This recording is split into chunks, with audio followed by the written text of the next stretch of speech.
स्वागत है आपका हमारे चैनल योगा एजुकेशन इंडिया में। विद्यार्थियों, जैसा कि हम धारणाओं को समझ रहे हैं, जो 5 धारणाएं बताई हैं घृण ऋषि ने, उसमें से 3 को समझ लिया। अब हम आज समझेंगे वायव्य धारणा मुद्रा समझेंगे, क्योंकि मुद्रा भी रखा है ना इन्होंने तो। और यह उपदेश नंबर 3 में है घृण संहिता के अनुसार। चलिए विद्यार्थियों ध्यान से समझें और नोट्स भी तैयार करें। विद्यार्थियों, वायु तत्व का स्थान ध्यान दें। वायव्य धारणा मुद्रा है ना, तो वायु तत्व का स्थान अनाहत चक्र का काजल के चूड़ के समान धुएं के वर्ण का है। किस तरह है? वायु तत्व का स्थान सबसे पहले तो अनाहत चक्र है। अनाहत चक्र का जैसे काजल, अनाहत चक्र काजल के चूड़, जो काजल होता नहीं, चूड़ के समान के धुएं के वर्ण का है, कलर का है। और यम यानी वायु का बीज अक्षर है, ठीक, यम, ये ध्यान दें, यम नोट भी करें इसको। इसके मध्य में है ईश्वर, इसके बीच में ईश्वर है, यानी यहाँ ईश्वर कहा गया। ईश्वर यहाँ तक शिव है विद्यार्थियों, शिव इसका अधिष्ठान देवता है ईश्वर। यहाँ ईश्वर वर्ड आया है, यानी शिव इसका अधिष्ठान देवता है। यहाँ चित्त और प्राणों को स्थिर करके 5 घटी अर्थात 2 घंटे स्थिर रहना वायवीय धारणा है विद्यार्थियों।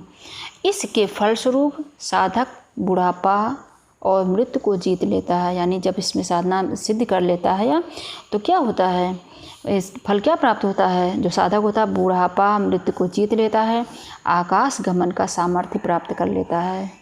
क्या करता है? आकाश गमन का सामर्थ्य प्राप्त कर लेता है, या आप नोट करें।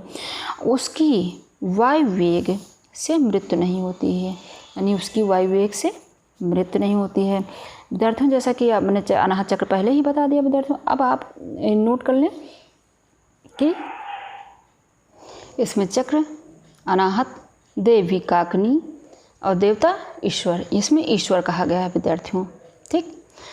और थोड़ा समझ लें विद्यार्थियों कि इस वायव्य धारणा मुद्रा का उपदेश ये इन्होंने वार्निंग दी है। वार्निंग नोट करें, इतना तो आपने समझ लिया हो किस प्रकार करना है, कैसे करना है, क्या क्या है, इसमें नोट कर लिया होगा। लेकिन इस वार्निंग दे रहे हैं कि इस वायु धारणा मुद्रा का उपदेश दुष्ट व्यक्ति, भक्त रहित व्यक्ति को तथा जिस किसी को नहीं करना है चाहिए, ठीक, उसको नहीं करना चाहिए।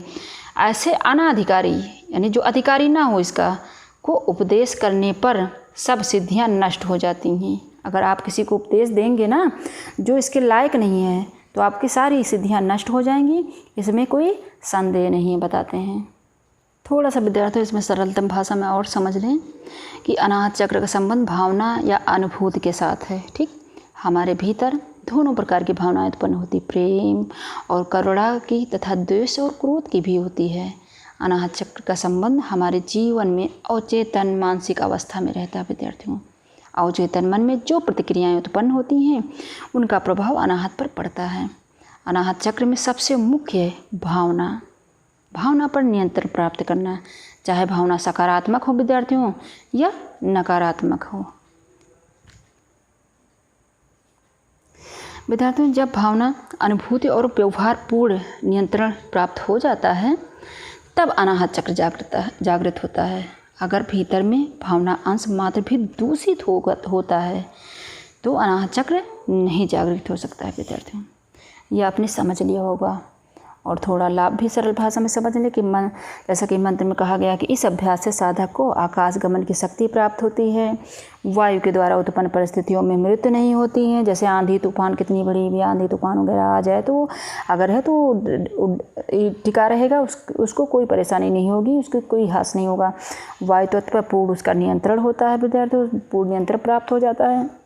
यह प्रमुख मुद्रा जरा और मृत्यु को नष्ट करती है विद्यार्थियों। तो आशा करते हैं आपने अच्छे समझ लिया होगा। जहाँ कहीं ना समझ में आया कमेंट बॉक्स में शेयर करें, मैं आपको दोबारा समझा दूँगी। खुद देखिए, दूसरे बच्चों को भी शेयर करिए। धन्यवाद।